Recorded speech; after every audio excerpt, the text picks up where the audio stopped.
The NTSB just released the preliminary report on the mid-air collision at Washington Reagan National Airport between an Army Black Hawk helicopter and a regional CRJ airliner. Stick with me on FlyWire to see what the NTSB came up with.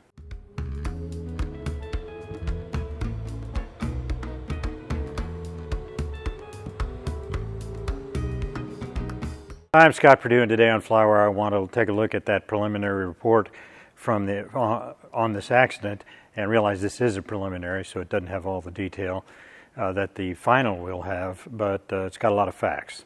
There's been a lot of heavy breathing and speculation dating back to the accident itself. Opinions all over the place. The NTSB prelim report is 20 pages, so I expect we're going to see some depth here. So, and I also expect you've already heard a lot about this accident. So what I want to do is I'm going to focus on the timeline with my observations at the end. So just the facts at the beginning, and then what I have to say about it. The night of 29 January 2025, an U.S. Army Black Hawk assigned to the VIP transportation duties in the DC Metroplex was doing a night check ride flight with the call sign of PAT 25, ostensibly using night vision goggles.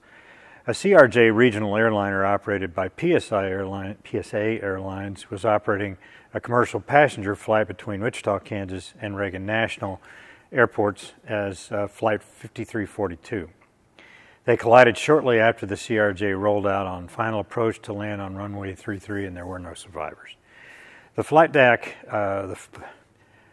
track data available to the investigation for PAT 25 is derived from radar returns, not ADSB. ADSB data was used to reconstruct the flight path for the CRJ.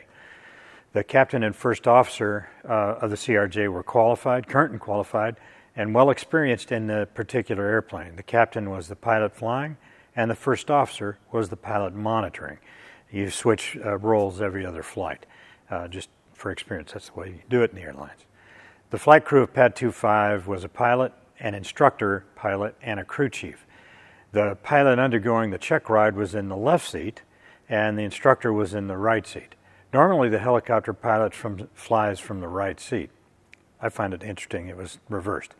The helicopter departed their base at about 18:45, that's 6:45 in the evening, and executed a series of maneuvers near Laytonsville, Maryland, little air work. Departing there at 20:30, that's 8:30, they headed southbound with the IP flying and the pilot in the left seat monitoring and working the radio.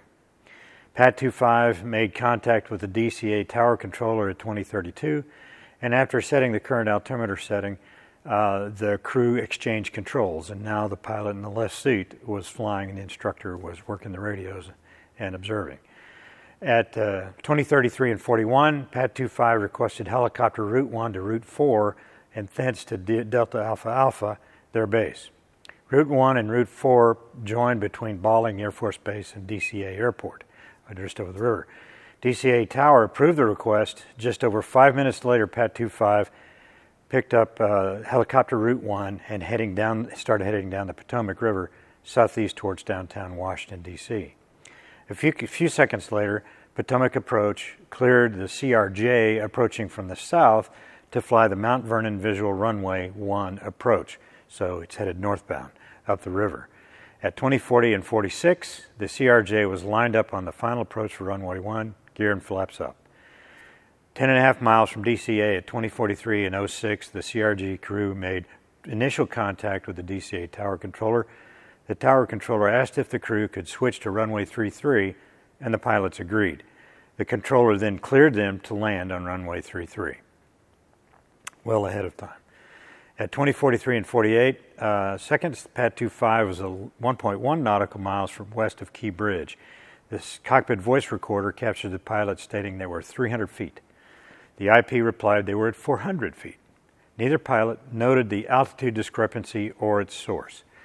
At 20:44 and 27 seconds, the IP stated they were at 300 feet, descending to 200 feet, approaching the Key Bridge. At 20:44 and 41 seconds, the CRJ crew began configuring for landing by extending the flaps, and then at 49 seconds, the landing gear down and locked. The CRJ was fully configured for landing. At 20:45 and 27 seconds, the pilot flying the left seater in the CRJ, disconnected the autopilot, began a turn to the right to intercept final for runway 33. You got to get a little turning room so you can make that turn onto final. The aircraft was at 1,700 feet above the ground at 134 knots and 5 nautical miles south of the airport. At 20:45 and 14 seconds, Pat 25 advised the DCA tower controller that they were over the Memorial Bridge, and then they passed over it at 20:45 and 30 seconds.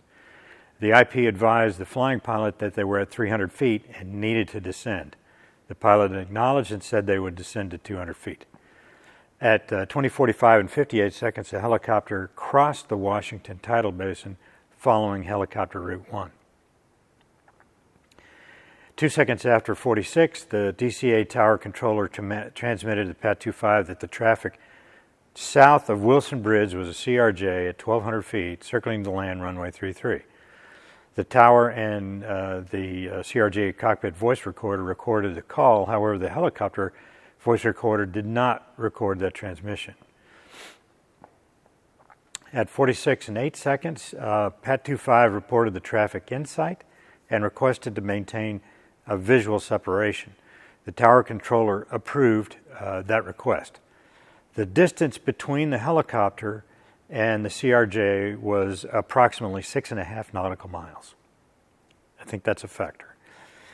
This picture shows the relative positions at that traffic call. At 20:46 and 20 seconds, the CRJ was descending through 1,000 feet AGL. 19 seconds later, the tower controller cleared jet traffic for immediate takeoff from runway 1. So they're landing 3-3, and then they're going to have takeoff traffic right in front of them. 20:47 and 27 seconds, Pat 25 passed the tip of the island, and 1 second later, the CRJ began a left turn to intercept the final course for runway 33. It was 516 feet above the water at 133 knots and 31 seconds from impact. At 20:47 and 39 seconds, the DCA tower controller asked Pat 25 if they had traffic in sight. Both cockpit voice recorders in the helicopter and the CRJ recorded that radio call. The CRJ CVR also recorded at 40 seconds the TCAS traffic alert that was, and then when there was less than a mile separation between them. At 20:47 and 42 seconds, the DCA tower radioed once again to Pat 25, directing it to pass behind the CRJ.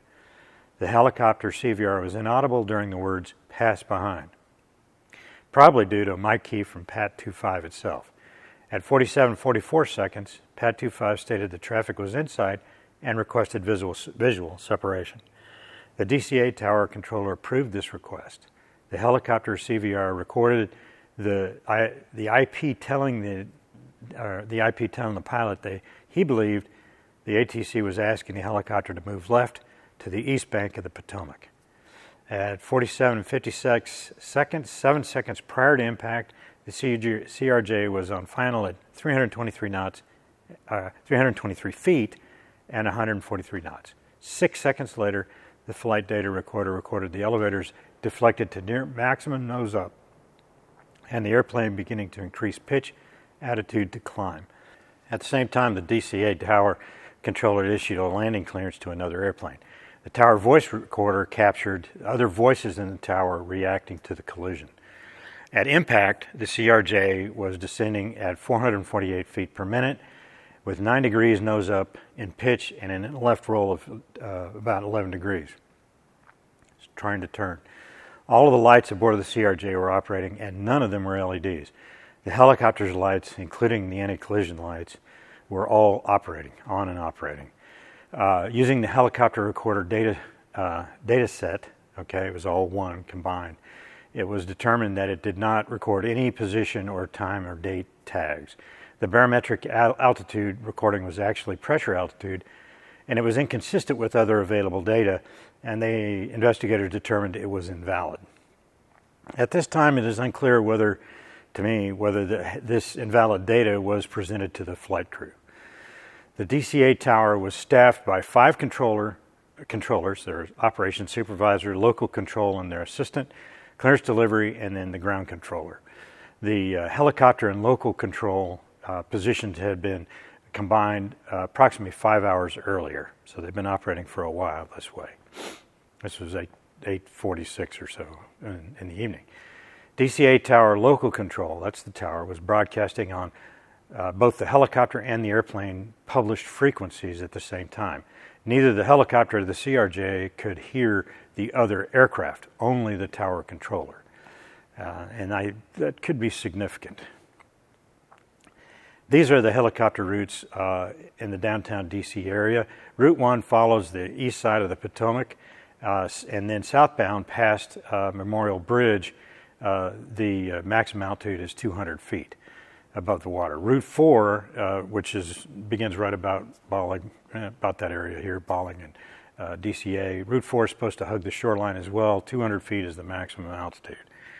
Examination of the wreckage determined impact points on the CRJ. Both aircraft were highly fragmented from the initial impact and then subsequent water impact.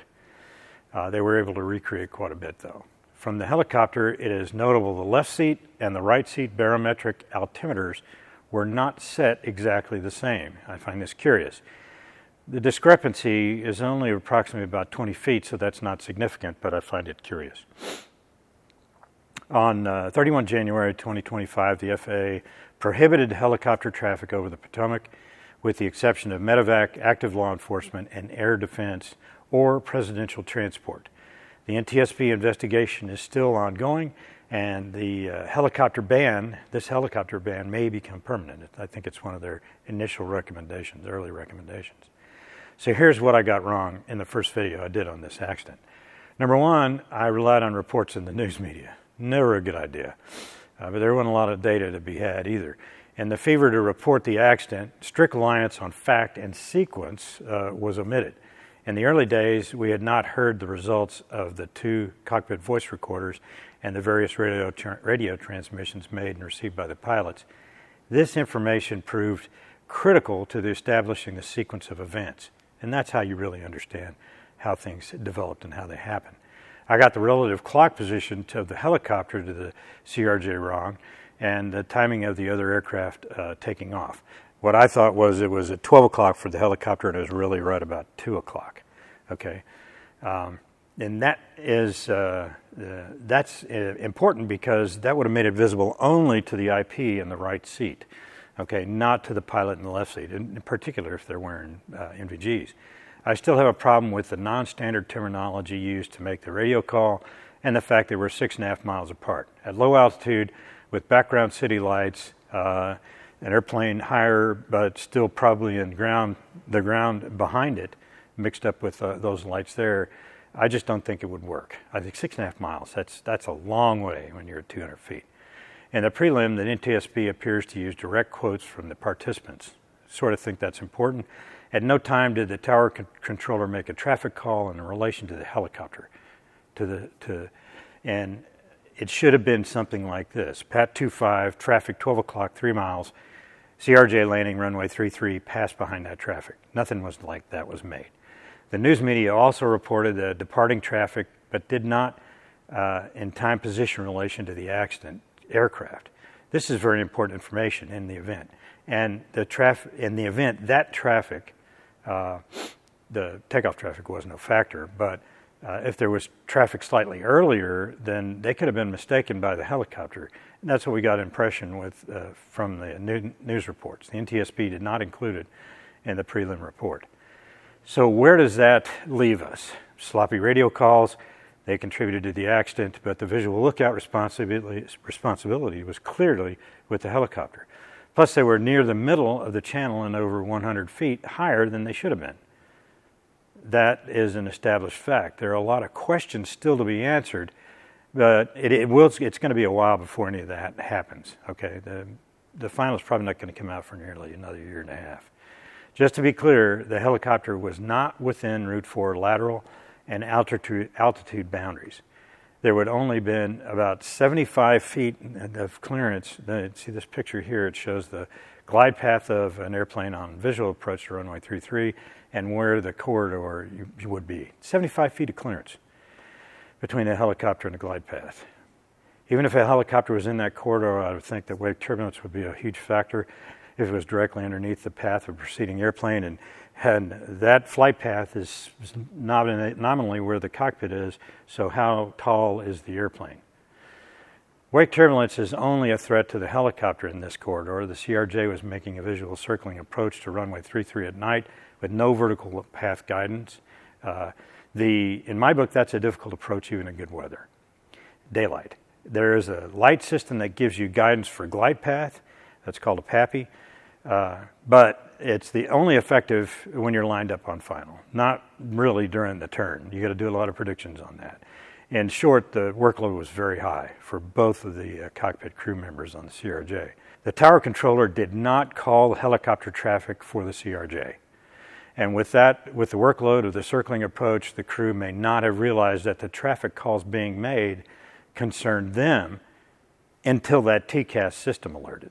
There's the Swiss cheese model to describe accidents and safety, in that all the holes in the cheese align, or in this case, the flight operations align to allow the accident to happen.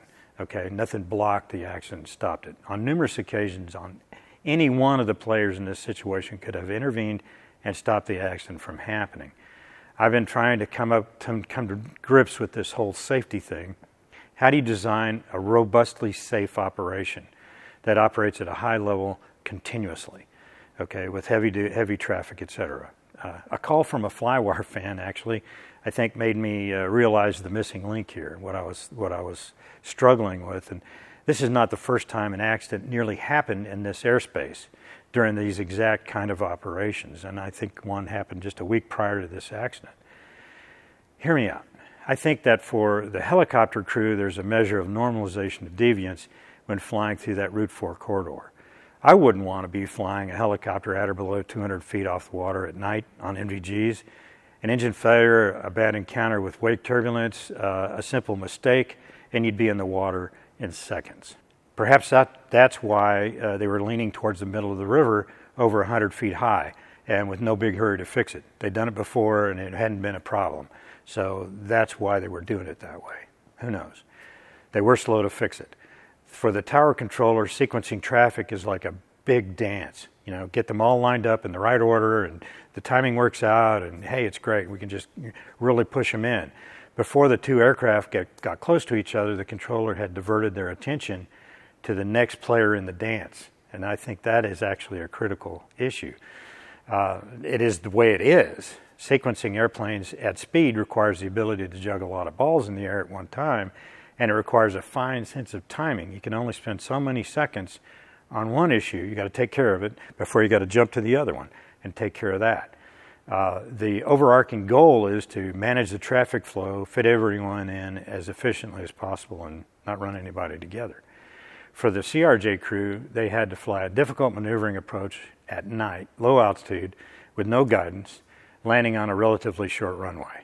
Okay, the pilot not flying in the CRJ should have prioritized traffic lookout, but given the approach and no traffic call made to them directly, I understand why they didn't. It was a high workload situation. I've flown in DCA, 100 times in a 737. I would not accept that runway 33 approach, ever. Who bears the risk here? Who made the mistake? Okay, that's what we want to do. That's generally what people want to do, is they want to pin it in on somebody. And I'm going to say that it's not one person. Each player in this situation overlaid their perception of the accident operation with previous experiences at this airport. They were dedicated to making the system work out and push the traffic through. It's what you do. Most of the time it turns out safely. There's always something that each role brings to the table when they go to work in the aviation environment, and it is the desire to make it all work, okay, and work together. In this case, the issue is normalization of risk.